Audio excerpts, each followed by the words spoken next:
जामशोरो मां रिपोर्ट मोहम्मद मुबीन बरमाणी। सबरो पठान क़त्ल केस वारिसनि खे कानूनी सहायता फराहम इंसाफ़ जी फराहमी लाइ कदम तेज़। जामशोरो सूबाई वज़ीर बराए तरक्की नस्मा शाइना शेर अली जी हिदायत ते वुमेन कंप्लेंट सेल जे इंचार्ज सैयद कुरतुल शाह सबरो पठान जे बेरहमाना क़त्ल वारे वाक़े जी शफ़ाफ़ जांच ऐं मुतासिर ख़ानदान खे इंसाफ़ ॾियारण लाइ अमली क़दम खणण शुरू करे छॾिया आहिनि।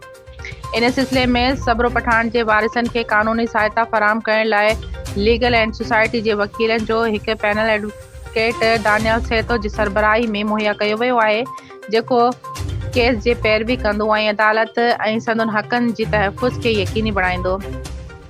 इन हवाले सां अॼु एसएसपी जामशोरो ज़फ़र सिद्दीक़ छांगा जी सरबराही में लाॻापियल थाणे जी डीएसपी शाहनवाज़ जोखियो ऐं एसएचओ इम्तियाज़ सबरो पठान जे वारिसनि ऐं पठान बिरादरी जे मोज़िज़ सां गॾु हिकु इजलास मुनक़िद कयो। इजलास में केस जे सभिनी पासनि ते तफ़सीली ॻाल्हियूं कयूं वयूं। इन जांच जी अॻराई बाबति आगाही ॾिनी वई आहे, जीअं हिन अफ़सोसनाक वाक़े में मुलविस समूरनि अनासिरनि खे कानून मूजिबि कैफ़रे किरदार ताईं पहुचाए सघिजे। इजलास दौरान इख़्तियार वारिसनि खे यकीनी ॾियारियो त केस जे जांच मेरिट ऐं शफ़ाफ़ियत सां जारी आहे।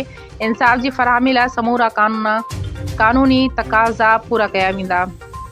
सबरो पठान जे वारिसनि जारी जांच ऐं हुकूमती तौरु कानून सहकार ते इत्मीनान जो इज़हार कंदे उम्मीद ज़ाहिर कई आहे त लाॻापियल इदारनि जी कोशिश सां जल्द इंसाफ़ मिलंदो ऐं जवाबदारनि खे क़रार वाक़ई सज़ा मिलंदी।